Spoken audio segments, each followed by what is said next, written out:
There have been numerous rumors about Princess Diana, but the truth remains unclear. Now Lady Sarah McCorquodale, her sister, is speaking up. She is ready to clear the air with an honest conversation. When Lady Sarah talks about her connection with Prince Charles in the past, the details she gives are truly shocking. Sarah Spencer, Princess Diana's older sister, once confirmed the reports that she dated Prince Charles for a short time before he married Diana. In an honest interview, Sarah said that she and Charles had been dating for a short time. She even joked that she was the one who set them up. She made it clear that there were no bad feelings and was happy for her sister when Diana started dating Charles. It's an interesting little-known fact that changes the plot of the royal love story. Some of the Spencer family had lived in Althorp for more than 500 years. It was a large farm in Northamptonshire. That's where Sarah grew up, in this beautiful house with its huge grounds and classic style. Sarah went to Riddlesworth Hall School and then West Heath boarding school, where she did very well in both school and social life. From a young age, she was known for having a bright personality and being independent. Sarah was raised with a strong sense of duty because she grew up in a conservative family and knew what was expected of her by the British upper class. Even though her high social status put pressure on her, she was always eager to go her own way. In the close-knit world of British high society, Sarah met Prince Charles. Because the Spencer family had ties to the royal family for a long time, it wasn't unusual for them to go to the same events. Sarah and Charles met at a pheasant hunt on a friend's farm in 1977. This was the start of their short but memorable relationship. The hunt was very British. Everyone wore tweed, there were hunting dogs everywhere, and everyone enjoyed the fresh country air. Prince Charles was in his element because he loves being outside, and Sarah's lively nature caught his attention right away. Their conversation flowed easily as they talked about things they both liked, like the arts and the environment. This made an instant link. At a time when Charles was under a lot of stress to find a good bride, he liked how honest and lively Sarah was. He went on a lot of dates with Sarah because, unlike many of the women in his social group, she wasn't afraid to say what she thought or challenge him in conversation. One of their favorite weekends together was at Balmoral Castle in Scotland, which is home to the royal family. They fished, walked, and enjoyed quiet times away from people while being surrounded by the peaceful beauty of the Highlands. As their friendship grew, Sarah got a taste of royal life by going to events with Charles and getting to know the British royal family better. Sarah stayed true to herself and never afraid to say what she thought, even when she was in the royal spotlight and all the attention. But the stresses of meeting the future king were too much for her to handle. Sarah had a hard time dealing with the close attention from the media and the high demands from the royal family. Sarah's independence, which Charles liked at first, quickly turned into a source of conflict. During an interview, Sarah said some shocking things that changed everything. She was honest about her problems and past relationships, and she famously said she wouldn't marry Charles whether he was the dustman or the King of England. Her words made a big fuss in the media and shocked the royal family, who put privacy first. Before long, the relationship was over. Charles decided it was best to split up because of what the people thought and his royal duties. Even though they broke up, what happened next was just as interesting as their relationship. Sarah stayed close to the royal family and played a big part in its future, even though her relationship with Prince Harry didn't last. After they broke up in 1977, Sarah went back to living with British nobility. Since she was known for being outspoken and having a lively personality, the breakup didn't do much to hurt her image. It made her look even more like a strong woman who did things her own way. After Sarah and Charles broke up, the time she introduced her younger sister Diana to him was one of the most important ones. Not long after they broke up, Sarah asked Diana to go to an event where Charles was. Diana fell in love with the prince right away when she was only 16, and the prince felt the same way. Charles was still hurting from the breakup with Sarah, so Diana's simplicity and charm were a nice change. Diana told her friends when she was young that she thought Charles was the one man on the planet who is not allowed to divorce me. This comment turned out to be eerily accurate. Diana told her author Andrew Morton that her first thought about Charles was less positive. She said, "God, what a sad man," when they met for the first time. But her feelings changed over time. Diana was a shy girl who was still figuring out her place in the world at the time. Charles, on the other hand, was a seasoned royal who knew what it was like to be in the public eye. There was an undeniable spark between them, even though they were very different in age and life events. Neither of them fully understood it at the time. In an interview for their proposal in 1981, Charles talked about their first meeting and called Diana a very happy, funny, and attractive 16-year-old. What do you think about Lady Diana then? Well, I remember thinking what a very jolly and amusing and attractive 16-year-old she was. This lively description shows the traits about Diana that made millions of people love her. After a short meeting, they both went back to their own lives, with Diana continuing her studies at Althorp and Charles focusing on his tasks as king. That meeting did, however, plant the seed for one of the most famous royal ties in history. What seemed like a normal meeting at a family farm turned into a love story that captivated the world. Their different ages, attitudes, and the way they interacted with each other all played a part in how their love story developed. They both had no idea that this moment would set them on a road that would change their lives forever and leave a mark on the British monarchy that would last forever. It had been 3 years since Diana and Charles last saw each other. Diana was 19 years old and felt more secure, while Charles was feeling weak after breaking up with his girlfriend and losing his mentor, Lord Mountbatten. Diana saw that he had changed and found him easier to talk to. At a cookout, Charles kissed her out of the blue because he felt sorry for her. This was the start of their relationship. When Diana spent the weekend at Balmoral with Charles, everyone knew about their new romance. Diana wasn't used to being so closely watched by the media, and the constant attention was too much for her. But she was determined to deal with the stresses of dating a queen. Due to Charles's busy schedule, they mostly talked on the phone during their courtship, which was hard. Some say they only saw each other 13 times before he asked her to marry him. Their relationship was strained by the fact that they didn't talk to each other much and the pressures from family and the public. Even with these problems, Diana was still determined to make it work. Their love story had real tenderness and sensitivity, and they both found comfort in each other's company. Not long after Diana Spencer and Prince Charles started going out together, the Queen and the Duke of Edinburgh made a huge announcement. They made it public that their son, the Prince of Wales, is going to marry Lady Diana Spencer, who is the daughter of the Earl Spencer and the Honourable Mrs. Shand Kidd. Just 3 weeks before the news got out, Prince Charles had asked Diana to marry him. In an interview with BBC Radio, he said that the time he chose to propose was affected by Diana's trip to Australia with her mother coming up. He thought the trip would give her time to think about it and decide if she could accept the idea. Before she went to Australia, 2 or 3 days before, because I thought it would be a good idea that, apart from anything else, if she went to Australia, she could then think about it. However, Diana took his offer right away, making it clear how she felt. When asked if they were in love during their engagement interview, Diana said with confidence that they were. But Charles's answer was less clear. He said, "Whatever in love means."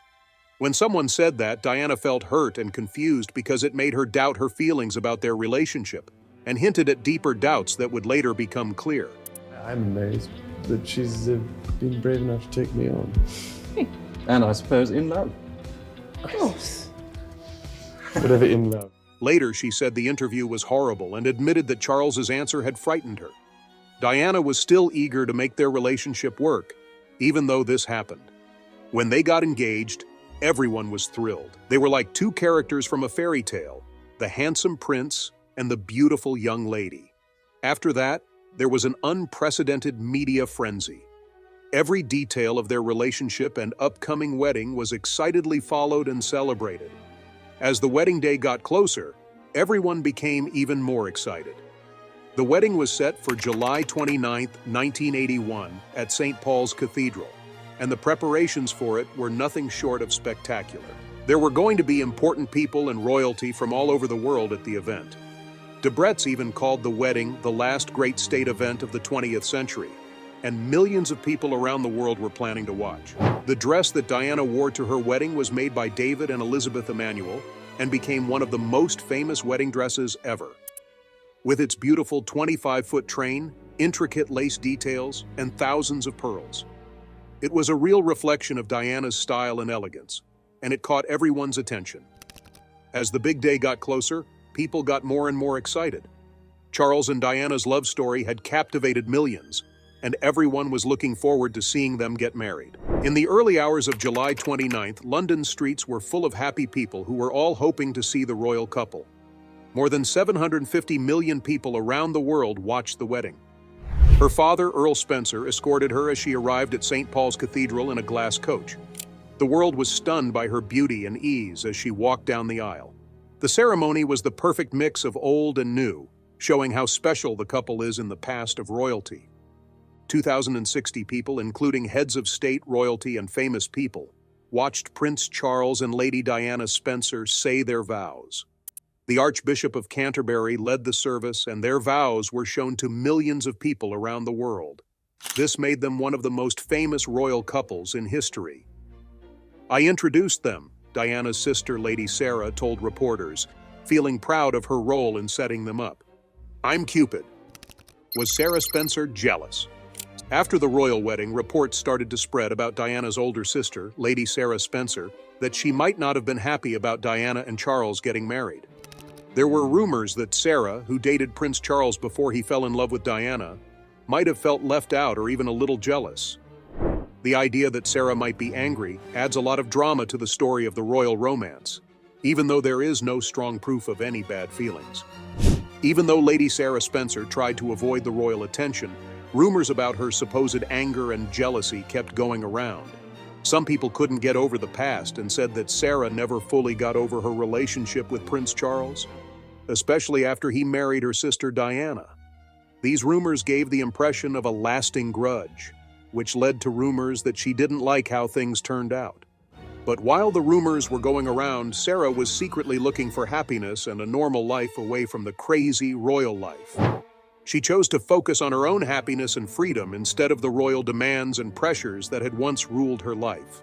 Sarah's life got better in 1980 when she met Neil Edmund McCorquodale, a successful businessman who used to be an officer in the Coldstream Guards. Neil was from an important family. His aunt, Baroness Fermoy, was close to the Queen Mother and served as her lady-in-waiting. Sarah and Neil were really attracted to each other because he was honest and down-to-earth, which really spoke to Sarah. It became clear very quickly that they loved each other deeply and honestly as their relationship grew. In contrast to her relationship with Prince Charles, Sarah's relationship with Neil was not closely watched by the media. This meant that their love could grow naturally and without any interference from the public. Sarah and Neil got married on May 17, 1980, in a small, beautiful wedding at St. Mary the Virgin Church in Great Barrington, Northamptonshire. Their close family and friends were there as well. Sarah's life started over with her wedding. She and her husband soon had 3 children, Emily in 1983, George in 1984, and Celia in 1989. Sarah took her job as a mother very seriously and loved raising her kids very much. The McCorquodale family lived a quiet, low-key life, far from the steady attention that the media used to pay Sarah. They moved into a cute farmhouse in Lincolnshire and loved the peace and simplicity of country life. By staying away from the royal scene, Sarah was able to give her family a loving home without the stress of royal responsibilities. Some rumors about Sarah's anger and jealousy may never go away, but her life shows that she has found peace, love, and happiness away from the press. Princess Diana's life, on the other hand, became more and more occupied with royal tasks and constant public attention. In response, her sister, Lady Sarah McCorquodale, stepped up and became one of Diana's ladies-in-waiting.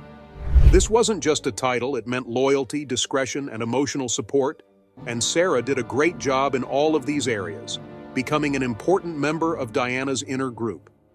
In her job as a lady-in-waiting, Lady Sarah was always with Diana when she went on official trips or events.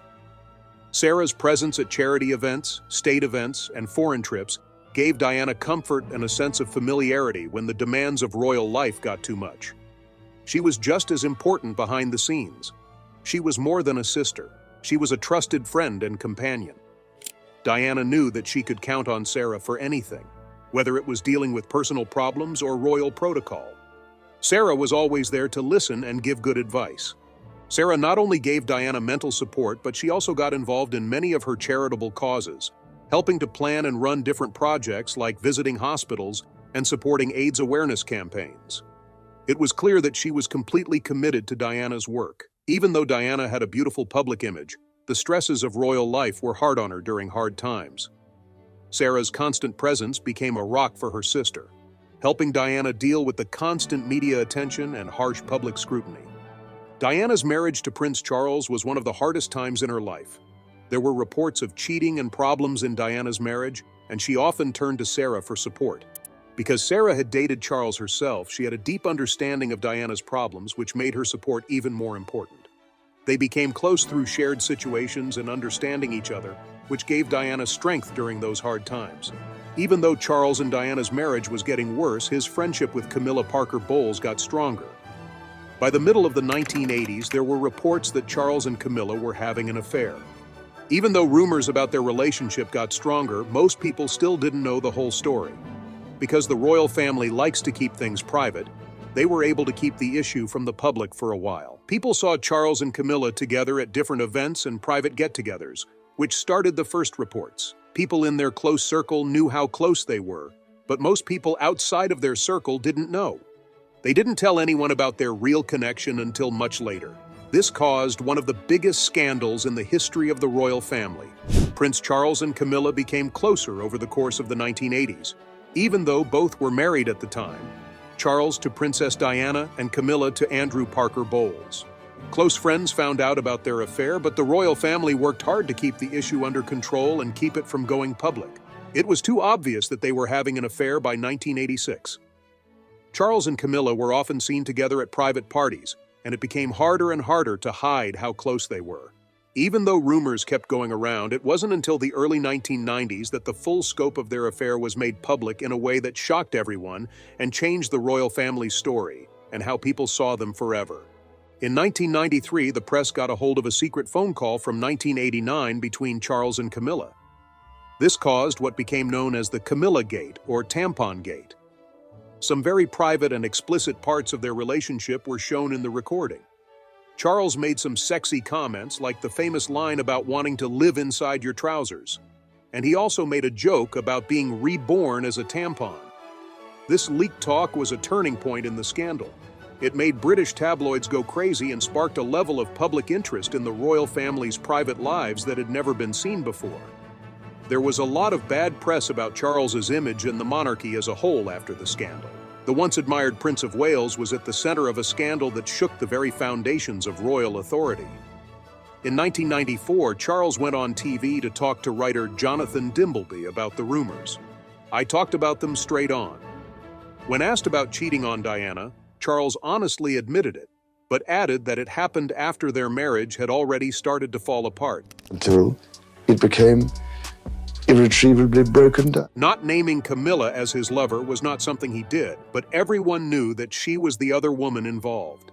In a very honest and emotional interview with BBC's Panorama in 1995, Princess Diana reportedly said, "Well, there were 3 of us in this marriage, so it was a bit crowded." People who had long praised her grace and compassion were moved by her powerful words. She was honest about her problems in the royal family, how she felt betrayed, and how Charles's affair affected their marriage. Many people felt sorry for Charles because Diana was honest, which hurt his image even more. The royal family, who are known for being calm and private, came under a lot of public scrutiny, and things that were once private about their lives became big news. The stress on Charles and Diana's marriage got too much for them to handle, and in 1992 they announced they were splitting up.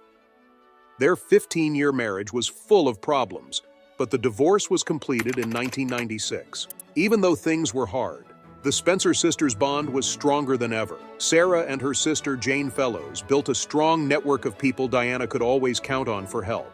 This close family bond shone through, especially during tough times like when Diana and Prince Charles broke up and the media storm that followed their messy divorce. After they broke up, Charles and Diana shared parenting of their children until Diana tragically died in a car accident in Paris in August 1997 with Dodi Fayed. After Diana's death, Princess Diana and her partner Dodi Fayed came back to the Ritz Hotel in Paris in the evening of August 31, 1997. They had spent the summer relaxing on the French Riviera and in Sardinia. Around 3 p.m., they got to Paris and stopped for a short time at Villa Windsor, a beautiful home owned by Mohammed Al Fayed, before going to the Ritz Hotel, which was also owned by the Fayed family. During this time, Diana called her boys to catch up, and Dodi went to the Rapazzi jewelry store in Place Vendôme to get Diana a special gift. Diana was relaxing at the hotel, but outside the Ritz, a crowd of eager paparazzi were waiting to catch a look of the couple. At first, they were going to eat at the famous Parisian bistro Chez Benoit at 9:30 p.m. But because there were so many shooters there, they decided to change their plans. They chose to have a more peaceful dinner at the hotel's L'Espadon restaurant instead. They didn't like how crowded the restaurant was, so they ate in the Imperial Suite, where they would have more privacy. Dodi chose turbot as his main course, while Diana chose mushrooms and asparagus as her beginning. They had no idea that this dinner would be one of their last times together. Around 12:15 a.m. after their meal, Diana and Dodi quickly left the hotel through the back door to avoid the photographers. They were driven by Henry Paul, who had been called back to drive them. Bodyguard Trevor Rees-Jones sat in the front passenger seat of a Mercedes-Benz S280. The car sped through the streets of Paris, and paparazzi on motorbikes were right behind it. The fast-paced chase turned into a mad run through the city center. The Mercedes was going much faster than the 50-km/h speed limit when it went through the Pont de l'Alma tunnel at 12:23 a.m. Henry Paul sadly lost control of the car, and it crashed into a concrete wall in the tunnel with great force. The impact was so bad that the car was destroyed beyond recognition. Broken glass and bent metal were all over the place. The crash was so loud that it was hard to hear, and what happened inside the car was terrible. Trevor Rees-Jones was hurt, but he was still aware while he was stuck in the wreckage. Princess Diana was seriously hurt, but she was still living. Dodi Fayed and Henry Paul, on the other hand, both died right away. Diana had major injuries, including broken ribs, a fractured arm, and a dislocated right collarbone. Her brain was also badly hurt, with swelling and bruises. Doctors at the scene of the crime and later at the hospital worked hard to save Princess Diana's life. They even tried to massage her heart from the inside. They tried hard, but it didn't work. Her heart had moved to the right side of her chest, tearing a critical vein and the pericardium. Even though the medical staff did everything they could, Princess Diana sadly died at Pitié-Salpêtrière Hospital just before dawn on August 31, 1997, at 6 a.m. Anesthetist Dr. Bruno Rioux told everyone on September 1, 1997, that she had died. It was a sad end for a beloved princess.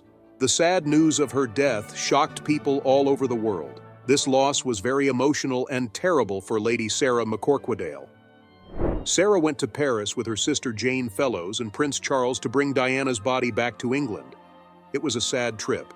It was a flight full of sadness and heavy hearts. Lady Sarah stood strong at Diana's funeral and gave a moving reading that showed how much she loved and respected her sister. Her words from the heart touched a lot of people and beautifully showed how kind Diana was and how much she changed so many lives. As co-executor of Diana's will, Lady Sarah did a very important job of protecting her sister's memory after Diana died. She was very important in taking care of her estate and making sure her plans were carried out. Sarah also became the president of the Diana Princess of Wales Memorial Fund.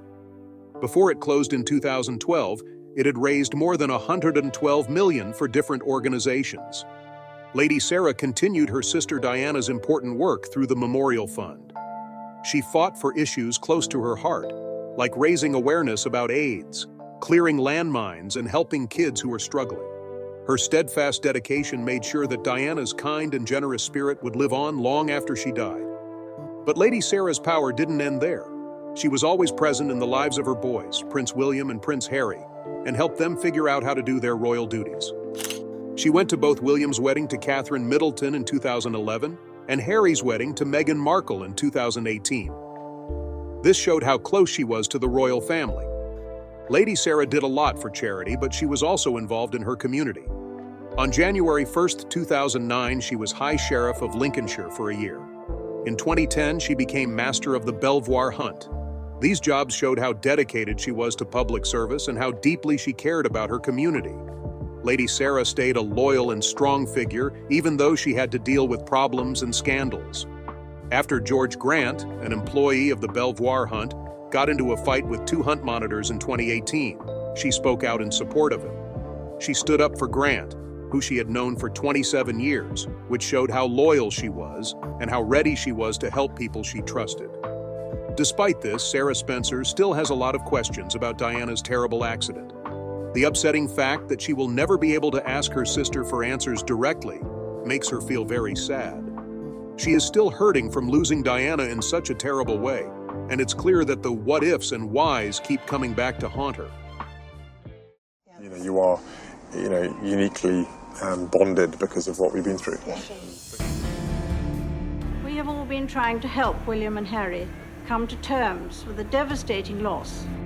There isn't a day during the past 2.5 decades where I haven't thought about the mark she left, not only on me and my brother, but on all of our lives. I give thanks that I was lucky enough to be her son and that I got to know her for the 15 years that I did. One of the biggest mysteries and emotional parts of Princess Diana's legacy is where she's actually buried.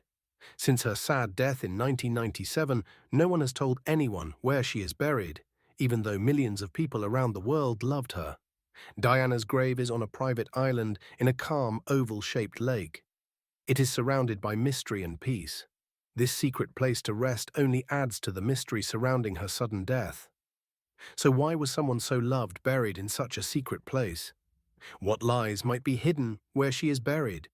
Watch this video to find out. Somewhere very much as a base, and I wanted somewhere which was nearer to the Duchy of Cornwall areas that I could reach then and visit people and look at the farms and things. I had a long time to think about it because I knew the pressure was on both of us, and it wasn't a difficult decision in the end. It's what I wanted. It's what I want. And the actual place will be decided. The place where Princess Diana was buried has a lot of deep value and is also very useful. It combines British royal traditions with the huge love people had for her. A lead-lined coffin, which is a custom among British royals, was used for her burial, which made it stand out. Lead-lined coffins aren't just for looks, they're meant to create an airtight seal that stops wetness and other outside factors from getting into the body and slowing down decomposition. This lead covering is said to have made Diana's coffin weigh 1/4 ton. Diana was buried as a British royal, even though her royal title changed after she divorced Prince Charles. This shows how much love and respect she earned. A spokesperson for Buckingham Palace stated that Diana's funeral had parts that showed how much people loved her. Diana wasn't buried at St Mary the Virgin Church in Great Brington with most of her family. Instead, she was buried at Althorp Estate. This choice was very personal, and it was a big moment for the Spencer family. Charles Spencer, the 9th Earl Spencer, Diana's brother, pushed for it to be built with privacy and peace in mind. He was in charge of keeping Diana's grave a quiet place away from prying eyes, which was especially important after her sudden death when people were worried about their safety. Fans' outpouring of sadness and the constant attention of the media made it hard for Princess Diana's family to grieve alone. That's one reason Charles Spencer picked Althorp Estate as the place where she would be buried. When Princess Diana and her family moved to Althorp House in 1976, a new part of her life started. Hello magazine says that this beautiful Northamptonshire house is a historical gem with 90 rooms, such as a library, saloon, billiard room, and picture gallery. It's a place full of family history and stories because the Spencer family has lived there since the early 1500s. However, Althorp House is known for more than just its grandeur. It's also known for scary stories. People have talked about ghostly figures and other strange things happening inside its grand walls, which gives the estate an eerie charm. Even though there were stories about ghosts, Diana loved the house and found comfort and joy in its large grounds. Althorp House was more important to Diana than just its beautiful architecture and ghost tales. It's where she met Prince Charles for the first time, and that meeting made her one of the most famous people in the world. Charles Spencer chose Althorp as the place where she would be buried so that his sons and nephews, Princes William and Harry, could visit their mother without the public and media being able to see them. To protect his family's privacy during their sad time, Charles Spencer did everything he could.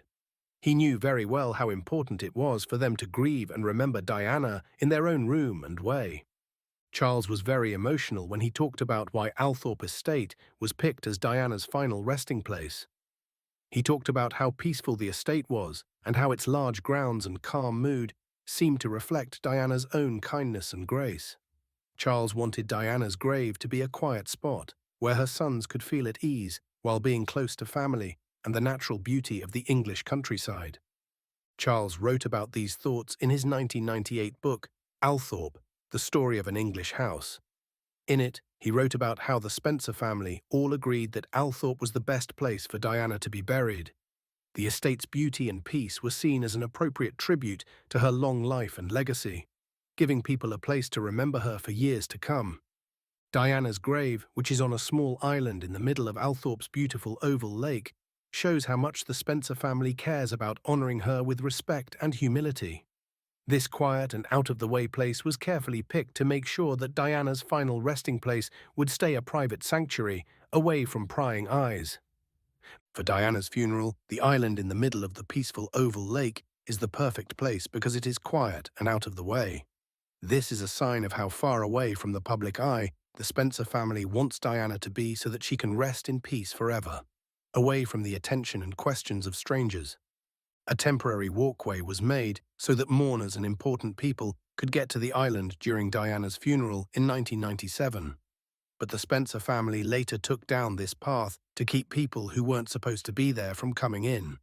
This shows how serious they are about keeping Diana's grave safe from anyone who doesn't want to be there. They want to make sure that her memory isn't upset by people who want to use or sensationalize her legacy. In his book, Charles Spencer thinks about how Diana's grave was purposely set apart from other places.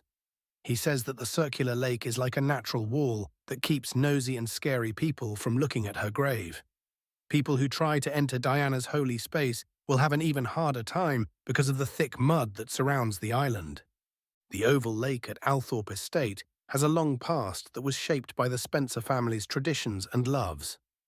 Designed by landscape planner Samuel Lapage, in the 1800s, this beautiful lake was built when winters in England were colder and better for ice skating.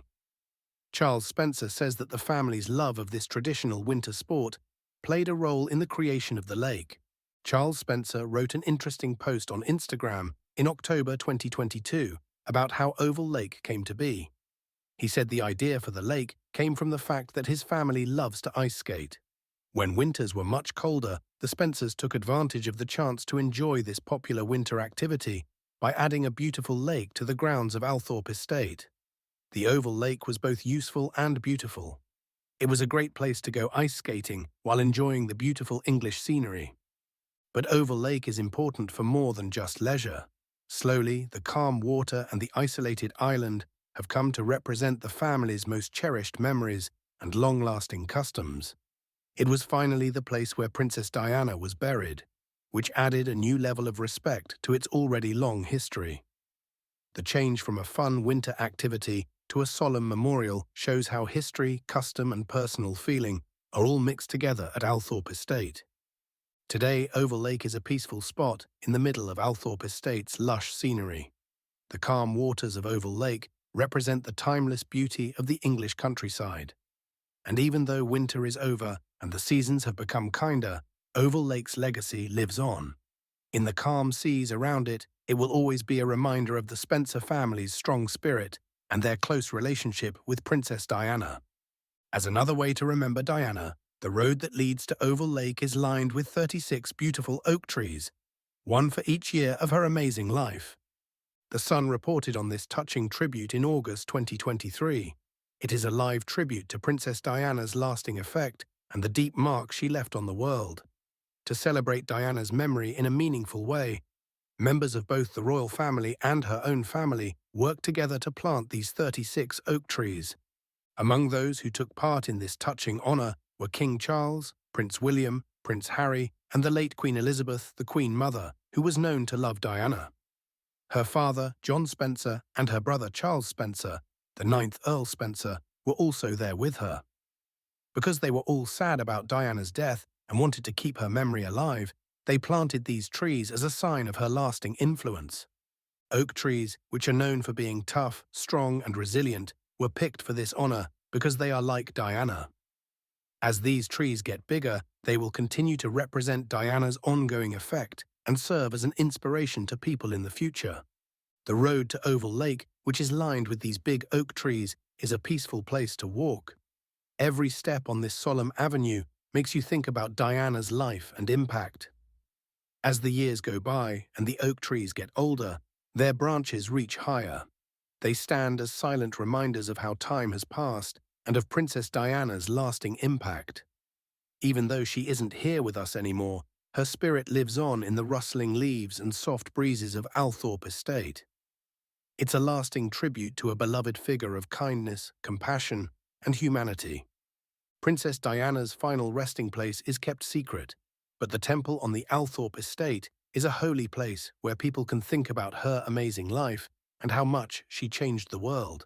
It was built in the 1880s by John, the 5th Earl Spencer, who was Diana's great-great-grandfather. He paid only £3 for it. It was first meant to be a quiet place to think, but now it's an ongoing memorial to Diana. With its classic style, the temple gives the Althorp Estate's beautiful scenery a timeless grace. It's a peaceful place where people can pay their respects. As people approach this sad monument, they are greeted by 2 tablets that have Diana's name and some of her most famous quotes written on them. "Nothing makes me happier than trying to help the most vulnerable people in society," says a moving quote on one of these tablets that shows how much Diana cared about other people and wanted to help them. "It's a goal and an important part of my life. It's like fate. Anyone in trouble can call me, and I'll run to them wherever they are." These sincere words continue to shine as a reminder of how kind and helpful Diana was. The temple gives people a sense of peace and thought as soon as they walk inside. The peaceful setting makes them want to reflect on Diana's amazing life, her never-ending efforts to help those in need, and her lasting effects of kindness and care. People come to honor Princess Diana and the big difference she made in the world. Whether they're there to pray, put flowers, or just enjoy some peace and quiet. She is no longer with us, but her spirit lives on in the peaceful beauty of Althorp Estate and in the minds of all who remember what she left behind.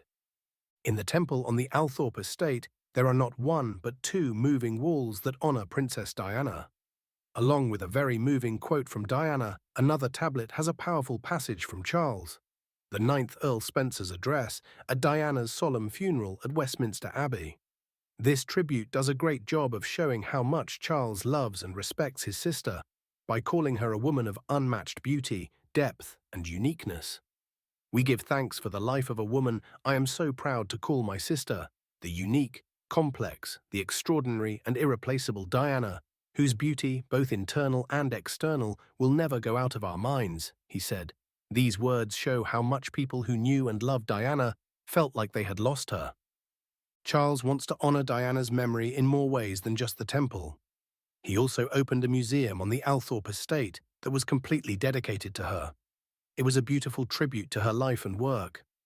For a while, the museum had a huge collection of Diana's personal belongings, such as her famous clothes, beautiful tiaras, and other royal treasures. On top of all the glitz, there were also personal touches like letters, photos, and home movies that showed what Diana was like in her private life. Following Diana's example of kindness and giving, Charles promised to give a big chunk of the museum's profits to her memorial charity. This way, her charitable work would continue to help people in need. Although the museum closed in 2014, these events honored Diana's memory and showed how she changed the world for the better. When the summer comes around, people can still honor Princess Diana by going to the temple and the Althorp Estate. People can visit these holy places to remember Diana's amazing life and the huge effect she had on the world. One of the most moving times to remember happened right before the wedding of Prince William and Kate Middleton on April 29, 2011. They went to Althorp Estate, where Diana is buried, to pay a very special visit. As a touching act of love, Prince William and Kate walked hand in hand through the estate's peaceful fields to the private island where Diana is buried. To get to the island, they took a boat and brought a bunch of flowers as a moving tribute to Diana.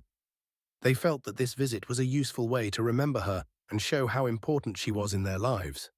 When Prince William and Kate Middleton stood in front of where Princess Diana was buried, they bowed their heads in a quiet, emotional way.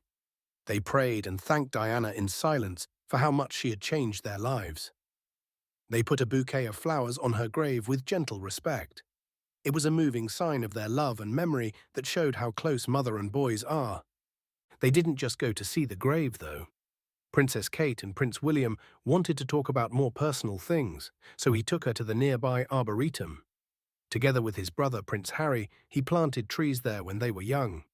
In the peaceful beauty of the estate, Prince William and Kate found comfort and time to think about their mother's love and the strong family ties that ran through the estate. The 25th anniversary of Princess Diana's death was also a very important day for her youngest son, Prince Harry, and his wife, Meghan Markle. On this important day, Prince Harry decided to show Meghan a holy part of his heritage for the first time by taking her to Oval Lake at Althorp Estate. For Prince Harry, this meeting was very moving because it gave him a chance to think about special memories of his mother and share them with Meghan. Harry wrote about the emotional trip he and Meghan took to Oval Lake in his moving book Spare, which came out in 2023. He told Meghan's story with care, describing how he helped her get into the boat and how they made their way across the calm water. As they sailed across the lake, Prince Harry was moved to tears. He couldn't stop thinking about his mother. There were some problems on their way to Oval Lake. Meghan took a place in the back of the boat, which was shaking a lot. Prince Harry quickly stepped in to steady the boat. The boat was stuck in the thick mud at the bottom of the lake, and no matter how hard he tried, it would not move. Lucky for them, a good thing happened, just when they needed it the most. Charles Spencer, Prince Harry's uncle, showed up at the water's edge and helped out. He gave the boat a light push to get it out of the mud, which let Harry and Meghan continue their calm trip across the lake. As they floated over the calm, still water, Harry and Meghan felt better being with each other. Because they loved and helped each other, it brought them comfort during their loss. As they walked around the beautiful Althorp estate, they felt like Princess Diana's spirit was holding them and leading them with love and grace. In his autobiography, Spare, Prince Harry wrote about how hard it was for him to introduce Meghan to his late mother. He felt overwhelmed with thanks and a deep longing as he showed Meghan the place where his mother rested, even though the visit was hard and sad. This trip wasn't just a visit, it was Prince Harry's deeply moving way of showing Meghan, whom he affectionately called the girl of my dreams, where his mother was buried. In one of the most touching parts of his autobiography, Prince Harry wrote about how happy he was to bring Meghan to meet his mother. Even though they were happy and excited, there was an obvious undercurrent of sadness and longing that showed how important the event was. It was very clear to Prince Harry that his mother's death would always be remembered during their visit, reminding them of the hole she left behind. Even though they were sad, there was a glimmer of hope when Harry and Meghan hugged each other. As they stood in front of Diana's grave, they enjoyed some alone time, trying to understand and deal with their sadness. In a very moving part of his autobiography, Harry wrote about Meghan kneeling by the grave of Diana with her eyes closed and her hands on the stone. Meghan looked to the spirit of her late mother-in-law for support and strength in that sacred moment. She found peace in the quiet surroundings. Diana's final resting place at Althorp Estate got a big makeover in 2017. It was the biggest garden repair in more than 350 years. The goal of this big project was to honour Diana's memory with a tribute that would live on for a long time. Express and the Althorp website both say that the renovations were mostly focused on the Oval Lake, which is where Diana was buried on September 6, 1997. The lake was the main focus of the redesign, which tried to make a memorial that will last forever and honour Diana's life and legacy. The renovation was very careful, and every part was carefully thought out, from picking out local plants to putting up memorials. The idea was to add things to Oval Lake that were symbolic of Diana's spirit, making it a peaceful place that would honour her memory for future generations. Diana's graveyard was being fixed up at the same time as a very important event, the 20th anniversary of her death in August 2017. The Spencer family started the project because of this important anniversary. They wanted to remember Diana's memory in a way that would be meaningful and last. Rhododendrons and forget-me-nots, Diana's favourite flower, were replanted as a very touching part of the makeover. With the forget-me-nots, they paid a touching respect to Diana's life of love and kindness. Diana really loved these pretty blue flowers and the soft scent they gave off. They made her think of her childhood and the good times she had with her brother Charles Spencer. Charles remembered giving Diana a pot of blue forget-me-nots as a gift when they were kids. It was a sweet act that they remembered for the rest of their lives. The act of planting these flowers at Diana's gravesite was a reminder of how brothers are forever connected and how love never changes. Along with the forget-me-nots, bright rhododendrons were also planted there. The thick leaves and bright colours of these plants added more life to the peaceful oval lake, just like Diana's own lively spirit and love of life. A rededication service was held to mark the end of the renovations. Prince Harry, Prince William, Kate Middleton and their children, Prince George and Princess Charlotte, were there. The end of the renovation project was marked at this ceremony, which also paid tribute to Diana in a fitting way.